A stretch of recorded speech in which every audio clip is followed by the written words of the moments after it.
एक मगरमच्छ के स्वरूप में आकर के पड़ा है, लेकिन देखने में प्रतीत होता है मानो कोई गुफा है, और बहुत बड़ी गुफा है, बहुत बड़ी गुफा के रूप में दिखाई दे रहा है। अब भगवान और भगवान के सखा बच्चों को लेकर के जा रहे हैं, और अगासुर पड़ा हुआ है और ना श्वास लेता है, श्वास भी रोक रखा है। देखते ही देखते भगवान के बछड़ा उसके अगासुर के मुख में चले गए। पीछे से जब बछड़ा चले गए तो भगवान के ग्वाल वाले भी अंदर चले गए। ग्वाल वाले सोचने लगे ये कोई गुफा होगी, संतन की गुफा, क्योंकि अभी नए आए हैं वृंदावन में, वृंदावन के बारे में ज्यादा जानकारी नहीं है। तो मन में सोच रहे हैं ये कोई संतन की गुफा होगी। अब महाराज अंदर जाए, कन्हैया अभी तक पीछे, भगवान अंदर नहीं गए। जैसे भगवान के वो सखा अंदर गए तो जो अगासुर की जीभ है ना, वो गुदगुदी लगी गद्दे जैसी। एक सखा कहने लगे, चौड़े भैया एक बात बताओ, ये गुदगुदो कहा है गद्दा जैसो? बोले भैया ये वृंदावन के महात्मा के ठाट है कि रास्ते में भी गद्दा बिछा रखे हैं। भोले भाले सखा, एक शंका करता है, दूसरा शंका का निदान करता है।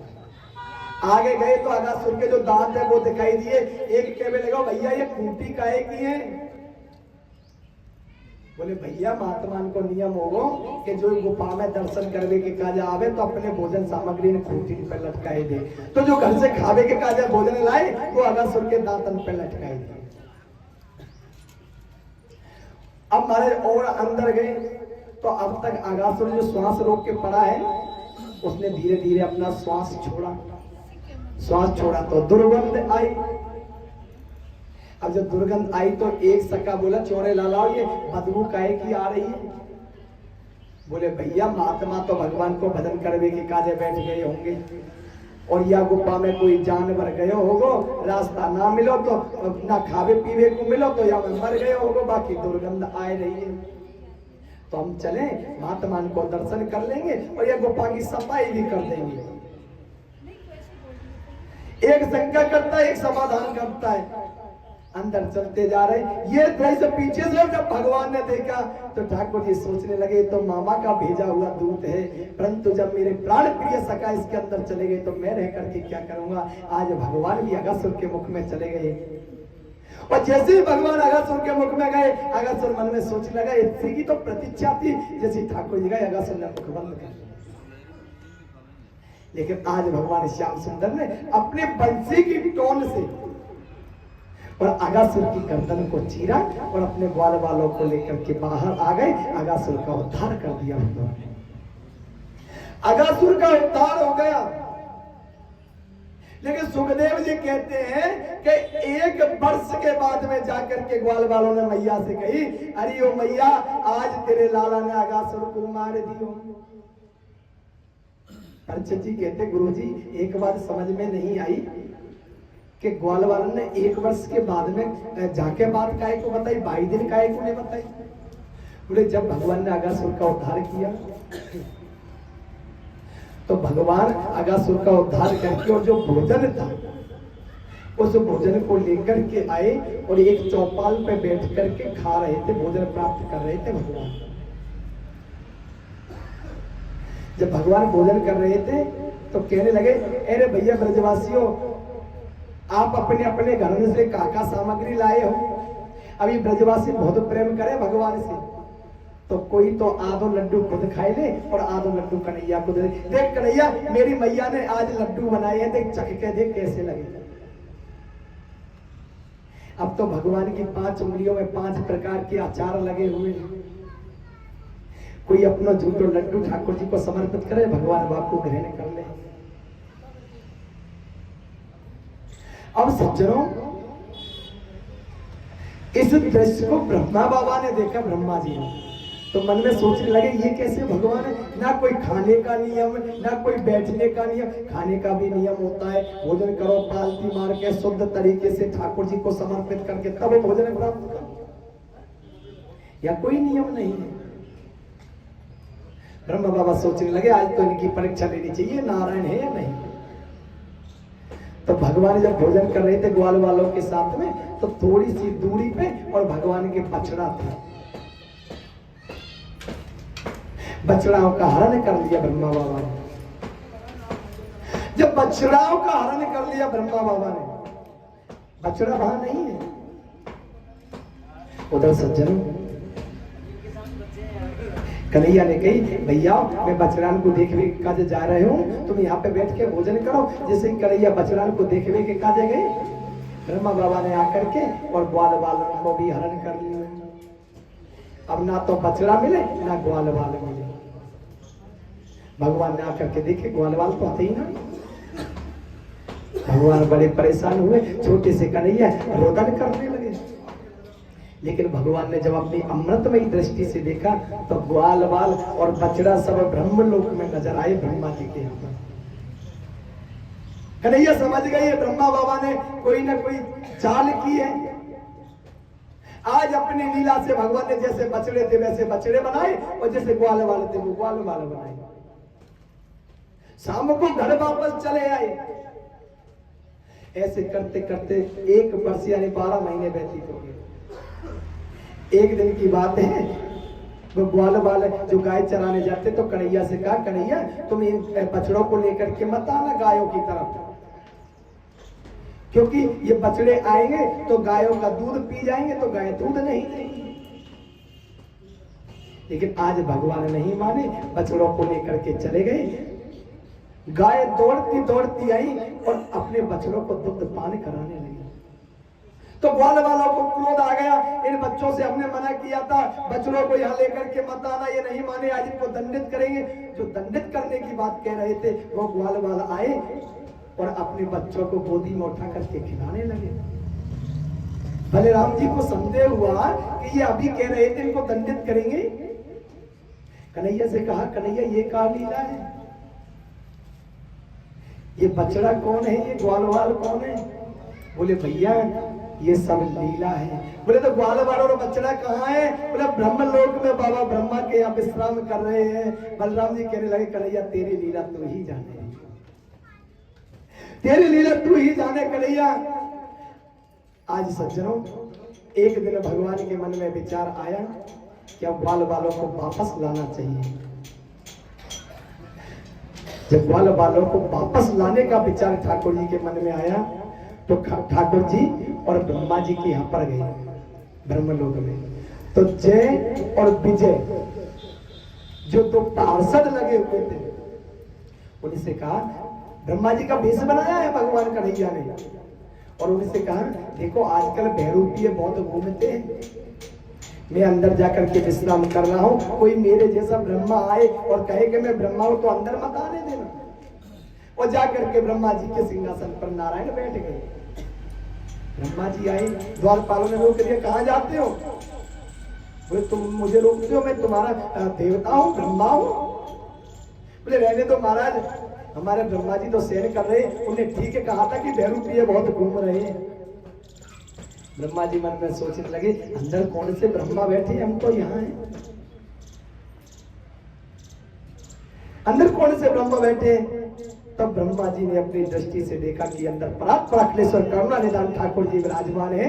ब्रह्मा जी हाथ जोड़ करके कहने लगे भैया वही सच्चे ब्रह्मा हैं, हम तो वैसे ही हैं, पर उन ब्रह्मा को एक बार हमको दर्शन तो कराए दो। जय विजय ने कहा तो अब जो बात कही वही पहले कहते, अपने आप को तब तो ब्रह्मा बता रहे थे, जाओ अंदर जाके दर्शन कर लो। ब्रह्मा जी अंदर गए और ठाकुर जी को प्रणाम किया। ठाकुर जी से शास्त्र कहता है, आगे कथा में आएगा कल्कि में, कि ब्रह्मा जी ने 40 मंत्रों से स्तुति की है। ब्रह्मा जी ने ठाकुर जी 40 मंत्रों में, लेकिन ब्रह्मा जी को भगवान ने क्षमा नहीं किया, क्षमा नहीं किया। वहां से ग्वाल वाल और बछड़ों को लेकर के और कन्हैया वापस आ गए। तब जाकर के उन ग्वाल वालों ने शाम को मैया से कही मैया आज तेरे लाला ने अगासुर को मार दियो, 1 वर्ष के बाद में।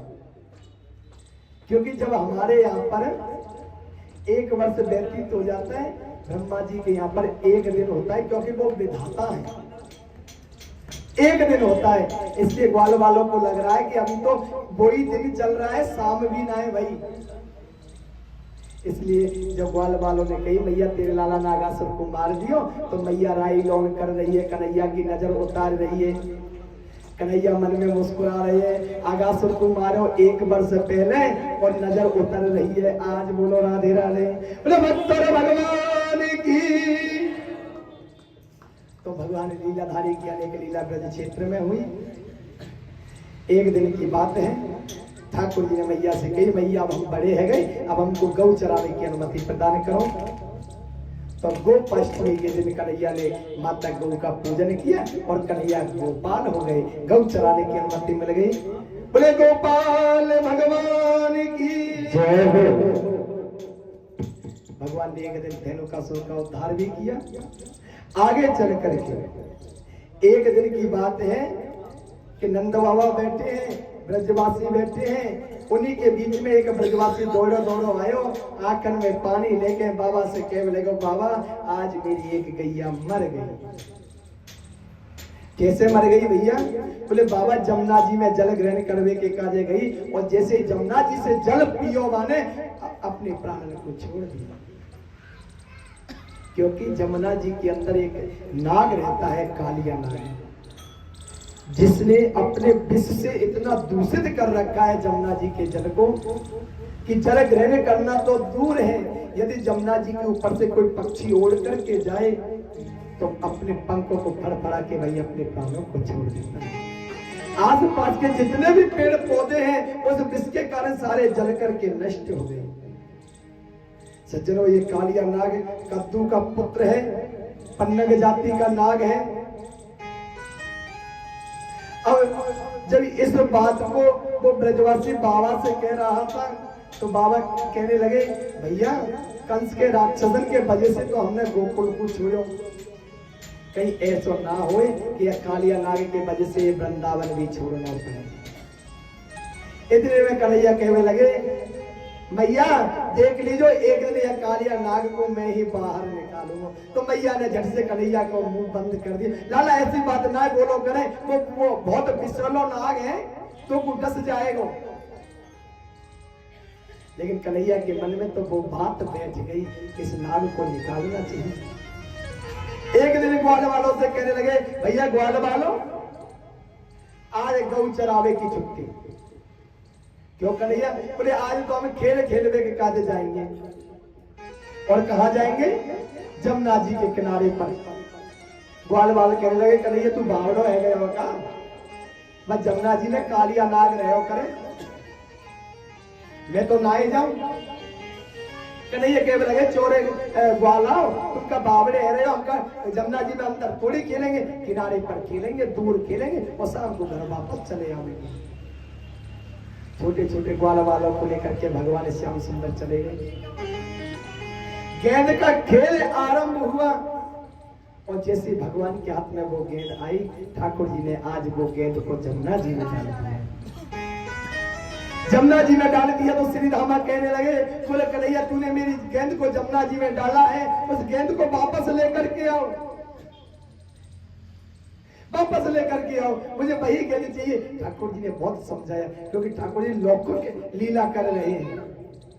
भगवान ने बहुत समझाया देख भैया इसमें कालिया नाग रहे, तेरी गेंद गई है तो मैं मैया से कह के दूसरी गेंद बनवाए दूंगा। श्री दामा कहने लगो बोले नाय कन्हैया मुझको तो वही गेंद चाहिए।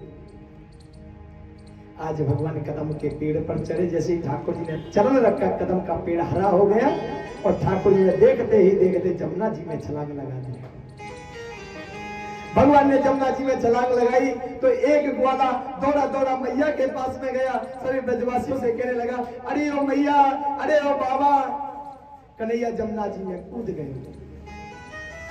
इतनी बात सुनी सारे ब्रजवासी, मैया यशोदा, मैया रोहिणी, बाबा आनंद सभी जमुना जी की तरफ दौड़े निकले। जमुना जी के किनारे पर खड़े हुए, उधर श्याम सुंदर उन्हें नाग पत्नियों के पास में गए। नाग पत्नियों से जाकर के कहा तुम्हारे स्वामी कहाँ हैं? उन्होंने कहा स्वामी अभी विश्राम कर रहे हैं। नाग सोया हुआ था तो आज श्याम सुंदर उसी के ऊपर कूदने लगे। जैसे कालिया नाग के नेत्र बोले, क्रोध में आकर के उसने पुष्कार मारी। आज भगवान सावरे सरकार हो गए। बोले सावरे सरकार की। ठाकुर जी सावरे सरकार हुए। सज्जनों, अब तो भगवान में और नाग में युद्ध होने लगा। तो ठाकुर जी उस पर अपने चरणों से प्रहार करते हैं, तो जगह जगह से वो फटने लग गया। तो उसके शरीर से रक्त निकलने लगा। जैसे वो रक्त ऊपर आया, मैया ने समझा कन्हैया को कुछ हो गया। उस रक्त को देखते ही मैया पछाड़ खा करके मूर्छित हो जमीन पर गिर गई। मैया जमीन पर गिर गई।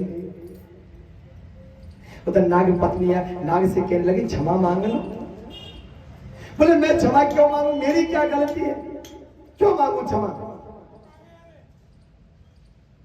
भाई एक बात बताओ, हमें बनाया किसने? ठाकुर जी ने। हमारे मुंह में विष किसने डाला? ठाकुर जी ने। यदि हमारे मुंह में विष नहीं डालते तो आज हम भी घर घर में पाले जाते। अब तो जो कोई देखता है फन को कुचल के फेंक देता है। तो इसमें हमारी क्या गलती है? तो भगवान कहने लगे भैया, जब हमने तुमको बनायो तो तुम्हारे काजे रहने को स्थान भी तो दियो, रमणक दी, तुम बा में आराम से रहो। बोले मैं बाहर रहता था, लेकिन मेरा गरुड़ से झगड़ा हो गया। अब यहाँ ब्रज में तो सौभर ऋषि का श्राप लगा है गरुड़ के लिए कि गरुड़ हिंसा करने के लिए यदि ब्रज क्षेत्र में आएगा तो पत्थर का हो जाएगा, इसलिए गरुड़ यहाँ नहीं आ सकता, इसलिए मैं यहाँ पर रहता हूँ। भगवान कहने लगे भैया चिंता मत करे, अब मेरे चरण चिन्ह तेरे सिर के ऊपर बन गए हैं, अब गरुड़ तुझे व्याप्त नहीं करेगा। अब तो मेरे ठाकुर जी और कालिया नाग के सिर पर बैठ करके बाहर निकले। तांडव गति मुंडन पर निर्गत बनवारी, फम फम फनन ऊपर नाचते बनवारी। ठाकुर जी तांडव करने लगे कालिया नाग के फनों के ऊपर।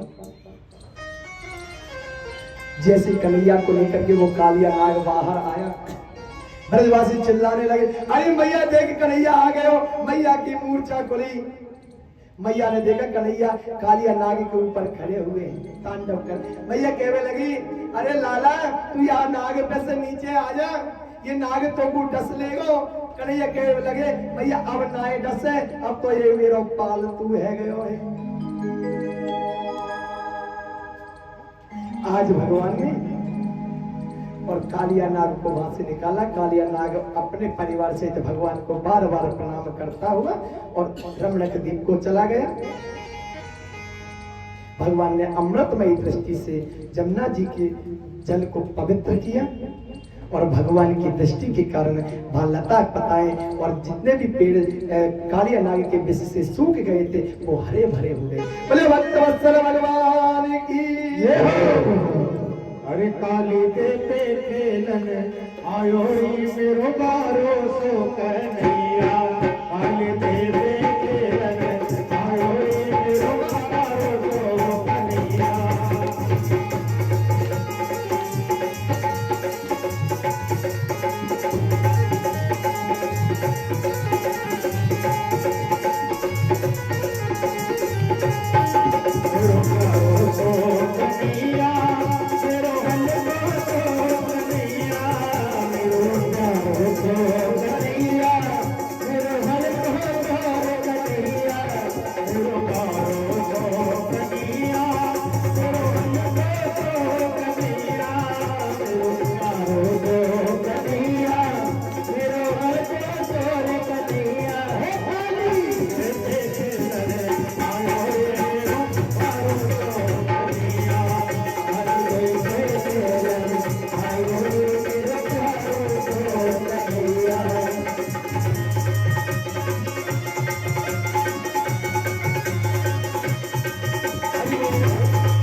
बाल बाल सब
आयो रे मेरो बारो सो कन्हैया अरे मेरो बारो सो कन्हैया अरे मेरो बारो सो कन्हैया अरे मेरो बारो सो कन्हैया।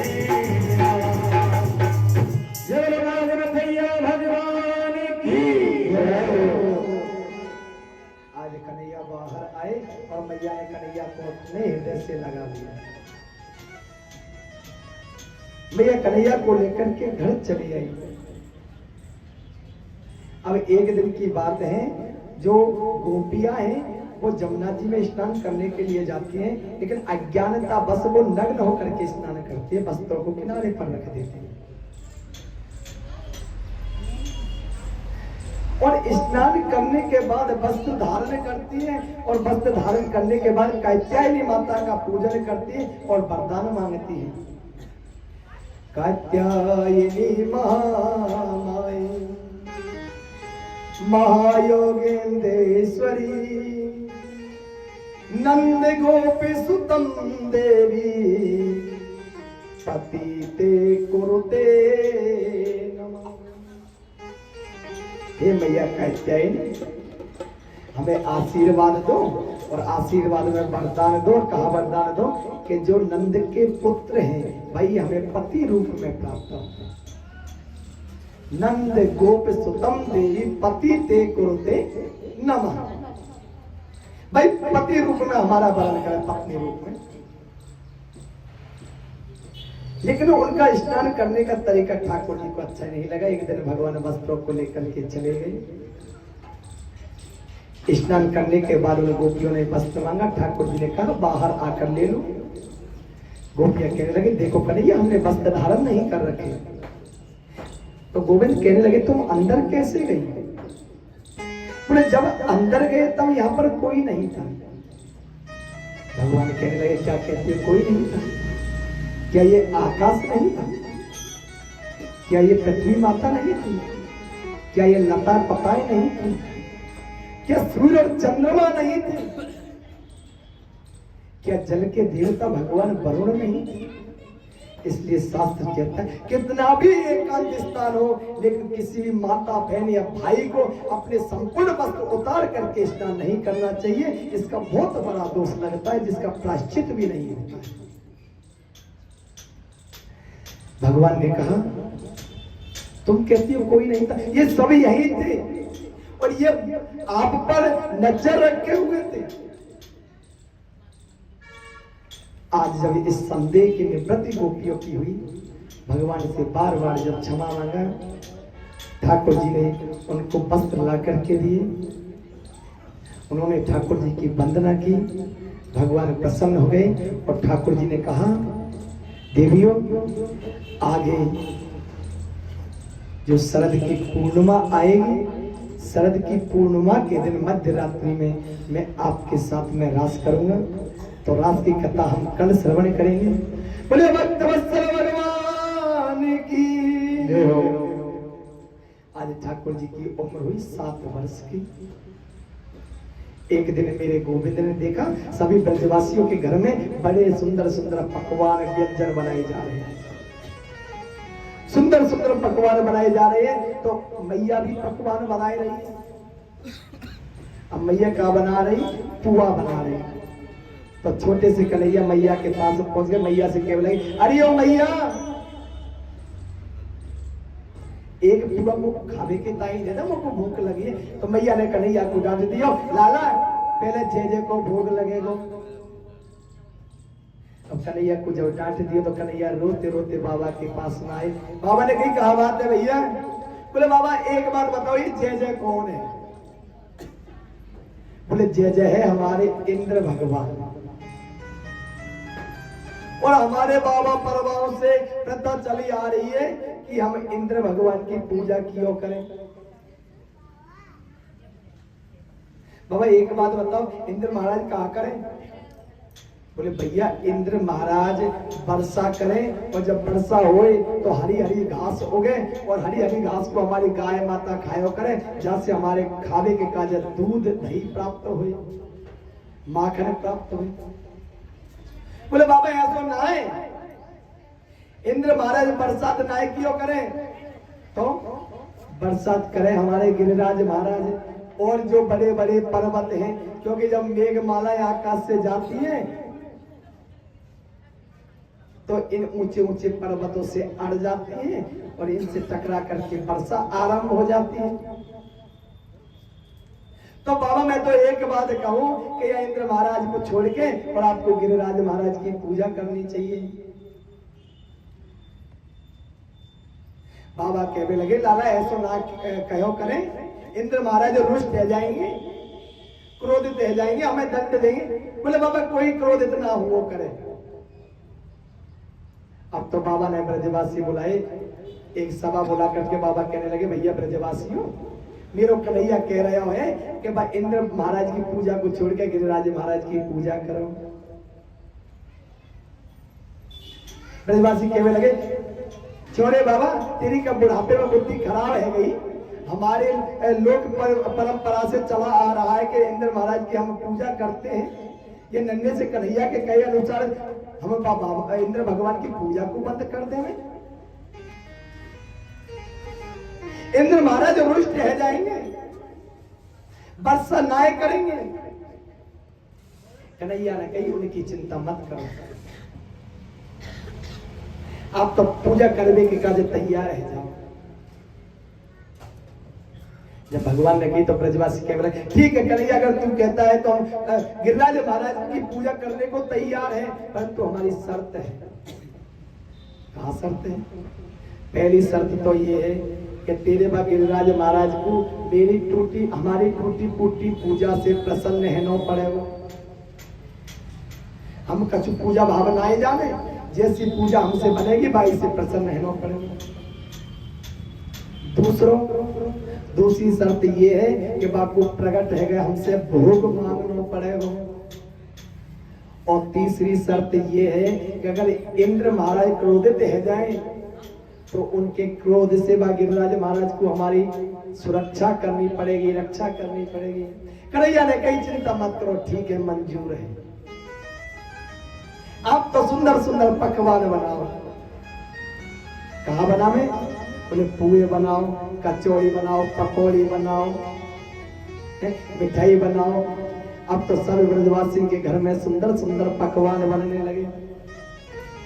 खुरचन है, खीर मोहन, खिरसा और कुर्मी, खीर खजला जलेबी, कलाकंद वालू साई है, मोहन थार मेवा वाटी, मठरी मैसूर पाक, पेड़ा रसगुल्ला संग रबड़ी सोहाई है, भुजिया नमकीन सेव, गठिया सकल पारे और भुजिया समोसा पापड़ कचौड़ी बनाई है।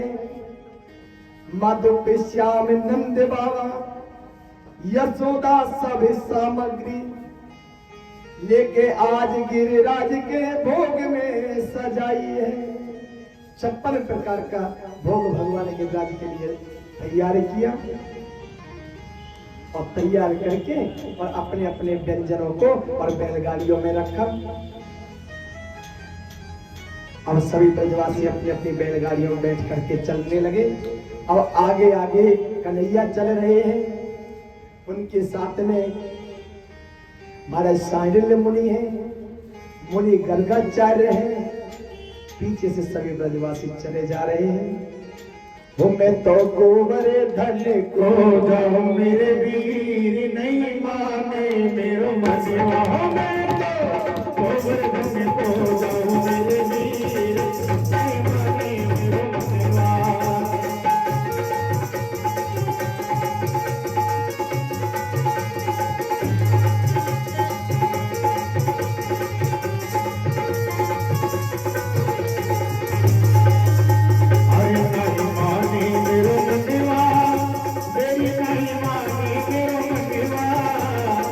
नहीं माने मेरो मनवा, तेरी नहीं माने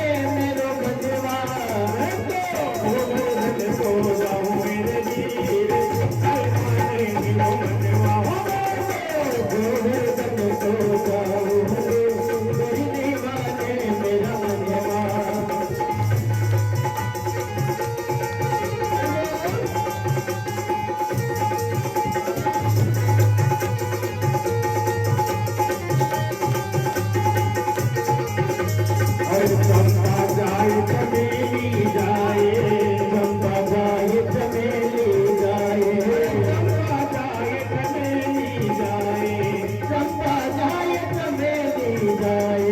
हर में तो हर में कैसे जाऊं मेरे वीर,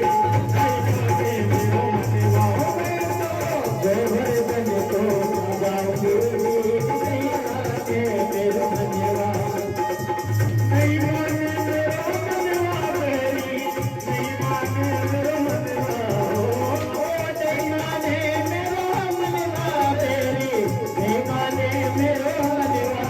मैं तो गोवर्धन को गाऊं मेरे वीर, नहीं माने मेरा मनवा, मैं तो गोवर्धन को गाऊं मेरे वीर, नहीं माने मेरा मनवा।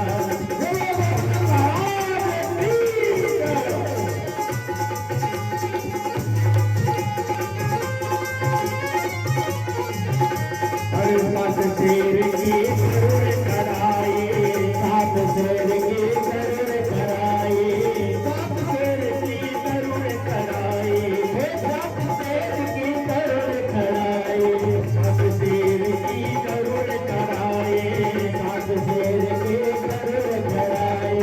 हर बेटो ओ बेटो, हर बेटो ब्राह्मण को तुझको मेरे वीर, नहीं माने मेरो मनवा, ब्राह्मण को तुझको मेरे वीर, नहीं माने मेरो मनवा।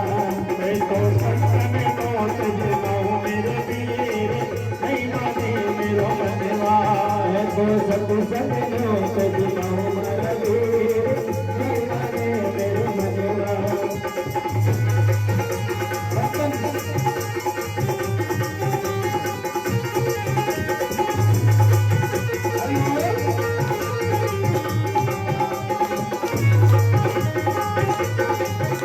हर सात दोष की देव परिक्रमा, दोष की देव परिक्रमा, सात दोष की देव परिक्रमा, दोष के देव परिक्रमा, सात दोष की देव परिक्रमा, सात दोष की देव परिक्रमा। हर बेटो ओ बेटो, हर बेटो मानस जगता नाओ मेरे वीर, नहीं माने मेरा मनवा, वीर नहीं माने मेरा मनवा।